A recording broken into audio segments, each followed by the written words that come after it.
Panorama group, जो सोचता है वो करता है। आपके अपने सपनों का आशियाना। नमस्कार दोस्तों, मैं दिलीप कुमार। दोस्तों, 17वीं बीपीएससी का फॉर्म भरने में एडिट का ऑप्शन नहीं देने और बीपीएससी टीआरई 3 का जो फाइनल आंसर की आया उसमें कुछ गलतियां होने की वजह से हजारों स्टूडेंट्स परेशान हैं और बीपीएससी को इन अभ्यर्थियों की परेशानी को दूर करना चाहिए। बीपीएससी को संवेदनशीलता दिखानी चाहिए और 17वीं बीपीएससी का जो फॉर्म भराया जा रहा है उसमें सभी चीज़ों को एडिट करने का मौका बीपीएससी को देना चाहिए, चाहे वो परमानेंट एड्रेस हो, नाम हो, डेट ऑफ बर्थ हो, पिता का नाम हो या किसी भी तरह का सर्टिफिकेट अपडेट करने से संबंधित हो, यानी कि सभी विकल्पों, सभी सूचनाओं को एडिट करने का मौका बीपीएससी को देना चाहिए। क्योंकि अगर आप ओटीआर की व्यवस्था करते हैं तो एक बार अशुद्धि रह गई, एक बार गलती रह गई तो हर परीक्षा के लिए गलती ही रह जाएगी। इसलिए सुधार का एक मौका मिलना चाहिए। हम बीपीएससी के चेयरमैन सर और परीक्षा नियंत्रक महोदय से आग्रह कर रहे हैं, मांग कर रहे हैं कि 17वीं बीपीएससी में एडिट का एक मौका दीजिए, वो हर तरह का एडिट कर सके। जितनी भी सूचनाएं आप मांग रहे हैं फॉर्म भरते समय, उन सभी सूचनाओं के लिए आप एडिट का मौका दीजिए।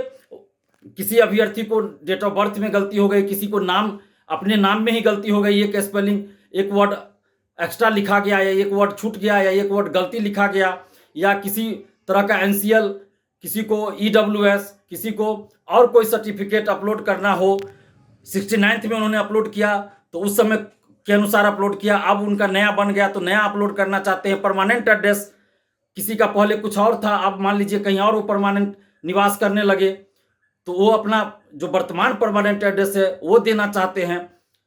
एनसीएल हो या ईडब्ल्यूएस हो, ईडब्ल्यूएस उस समय 69th के समय बहुत लोगों ने जो फॉर्म भरा तो उस समय के अनुसार उन्होंने ईडब्ल्यूएस सर्टिफिकेट लगाया था, लेकिन अभी वो 17वीं का फॉर्म भर रहे हैं तो अभी के अनुसार लगाना चाहते हैं। और इसी तरह का और भी जो सूचनाएं हैं, जैसे दिव्यांगता से संबंधित है, और भी जो सूचनाएं, हर सूचनाओं को, हर विकल्पों को एडिट करने का एक मौका मिलना चाहिए। हजारों अभ्यर्थी परेशान हैं। बीपीएससी से हम आग्रह कर रहे हैं कि 17वीं बीपीएससी फॉर्म भरने में आप सभी तरह की सूचनाओं को एडिट करने का एक मौका जरूर दीजिए, ताकि अभ्यर्थियों को न्याय मिल सके और हमेशा के लिए जो अशुद्धि हो गई है वो हमेशा के लिए न रहे, बल्कि हमेशा के लिए शुद्ध हो जाए, सही हो जाए जानकारी, ताकि आगे आप ओटीआर, इसी ओटीआर की जानकारी के आधार पर आगे कोई फॉर्म भरेंगे तो उसमें कोई गलती न रहे। इसलिए अभी ही सुधार हो जाए तो हमेशा के लिए सुधार हो जाएगा। इसलिए बीपीएससी से हम ये मांग कर रहे हैं कि 17वीं बीपीएससी में सभी सूचनाओं को एडिट करने का एक मौका अवश्य दीजिए, ताकि हजारों अभ्यर्थियों को न्याय मिल सके। और साथ ही बीपीएससी टीआरई 3 का जो फाइनल आंसर की जारी हुआ उसमें कई आंसर गलत दिए गए हैं, कुछ क्वेश्चन डिलीट किए गए, कुछ के आंसर गलत दिए गए हैं। तो बीपीएससी से हम ये आग्रह कर रहे हैं कि अभ्यर्थियों द्वारा जो शिकायत की जा रही है उन शिकायतों पे आप ध्यान दीजिए और फाइनल आंसर की में सुधार कीजिए। गलत आंसर पे मूल्यांकन नहीं होना चाहिए। आंसर पहले सही हो, उसके आधार पे मूल्यांकन हो। एक क्वेश्चन का आंसर भी अगर गलत दिया जाता है और उसके आधार पे अगर मूल्यांकन होता है, उसके आधार पर मेरिट लिस्ट जारी होता है, तो हजारों मेरिट वाले बाहर हो सकते हैं एक नंबर के चलते, एक क्वेश्चन के चलते, एक गलत आंसर के चलते। इसलिए हम बीपीएससी से आग्रह कर रहे हैं कि बीपीएससी टीआरई 3 के फाइनल आंसर की में जहां भी गलतियां हैं उसे सुधार किया जाए। 11th का जीएस का एच सेट में 40वां नंबर क्वेश्चन यूपीआई से संबंधित है, उसमें बाकी के सेट में मॉरिशस आंसर दिया गया है, लेकिन एच सेट में इनमें से कोई नहीं आंसर दिया गया है। यानी कि एक ही एग्जाम में एक ही क्वेश्चन है और अलग अलग सेट है, लेकिन क्वेश्चन एक ही है, तो बाकी के सेट में मॉरिशस आंसर और एच सेट में अलग आंसर दे दिया गया है, तो एच सेट वालों के साथ तो अन्याय हो जाएगा। तो इसलिए हम बीपीएससी से आग्रह कर रहे हैं कि आप इन चीजों को देखिए और जहां भी गलत आंसर हो गया है उस आंसर को सुधार कीजिए और अभ्यर्थियों के साथ न्याय कीजिए। गलत आंसर पे रिजल्ट जारी नहीं होना चाहिए।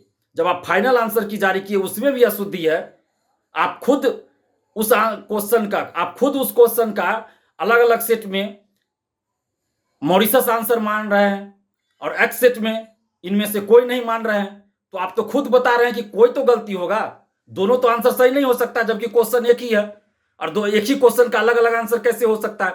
इसी तरह अन्य वर्गों में भी इस तरह की बातें हुई है कि कुछ आंसर गलत दिया गया है। तो बीपीएससी से हम आग्रह कर रहे हैं कि बीपीएससी टीआरई 3 में जहां भी गलत आंसर दिया गया है उन सभी को सुधार किया जाए और सही आंसर पर कॉपी का मूल्यांकन हो, ओएमआर का मूल्यांकन हो और उसके बाद मेरिट लिस्ट जारी हो, सही आंसर पर मेरिट लिस्ट जारी हो। और 17वीं बीपीएससी में फॉर्म जो भराया जा रहा है उसमें एडिट का एक मौका, सभी चीजों को, सभी सूचनाओं को, सभी विकल्पों को एडिट करने का एक मौका जरूर दिया जाए ताकि अभ्यर्थियों के साथ न्याय हो सके।